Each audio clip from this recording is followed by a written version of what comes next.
Hi வணக்கம் friends. நல்லதே நினைப்போம் நல்லதே செய்வோம். விஞ்ஞானிகளால் கண்டுபிடிக்கப்பட்டுள்ள முக்கியமான ஒரு தகவல் என்னென்று சொன்னால் உடைகளில், அதாவது நீங்கள் புதிதாக வாங்கும் ஆடைகளில் நச்சுத்தன்மை உள்ளது என்றால் நம்புவீர்களா?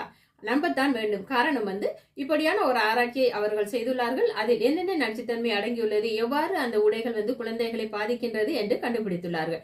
அந்த ஆராய்ச்சி சம்பந்தமான தகவல்களை வாங்க விரிவாக பார்ப்போம். குழந்தைகளுக்கு நாம் ஆடைகளை வாங்குகின்றோம். வண்ண வண்ணமாக வாங்கும் அந்த ஆடைகளில் அதிகளவு நச்சுத்தன்மை கலந்துள்ளதாக விஞ்ஞானிகள் கண்டுபிடித்துள்ளார்கள். அதாவது அதிகளவு காரியம் கலந்துள்ளதாக கண்டுபிடிக்கப்பட்டுள்ளது.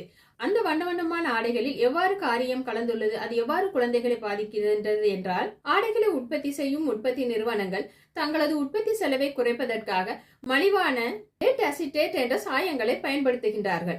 இந்த சாயம் சிவப்பு மஞ்சள் நிறங்களில் கலக்கப்படுகின்றது என்று விஞ்ஞானிகளால் அறியப்பட்டுள்ளது. எவ்வாறு குழந்தைகளை பாதிக்கின்றது என்று நாம் யோசிக்கலாம். அந்த குழந்தைகள் தெரியாமல் அந்த ஆடையின் சிறு பகுதியை சூப்பினால் அல்லது வாயில் வைத்தாலோ அவர்களுக்கு தெரியாமலே அந்த நச்சுத்தன்மையானது குழந்தைகளின் உடலுக்குள் எளிதாக செல்கின்றது என்று விஞ்ஞானிகள் கூறுகின்றார்கள்.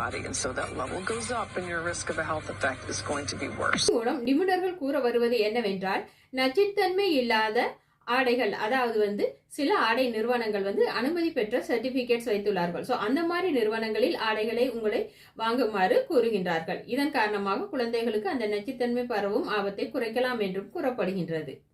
இதற்கு விஞ்ஞானிகள் கூறும் முக்கிய சொல்யூஷன் நீங்கள் நன்றாக கழுவி உலர்த்திய பின்பு குழந்தைகளுக்கு அணிவியுங்கள் என்று கூறப்படுகின்றது. இதன் காரணமாக அந்த நச்சுத்தன்மை குழந்தைகளுக்கு பரவுவதை தடுக்க முடியும் என்றும் விஞ்ஞானிகள் கூறியுள்ளார்கள். இனி அடுத்தடுத்த அப்டேட்ஸ் என்ன என்று நெக்ஸ்ட் வீடியோல பார்ப்போம். நன்றி ஃப்ரெண்ட்ஸ்.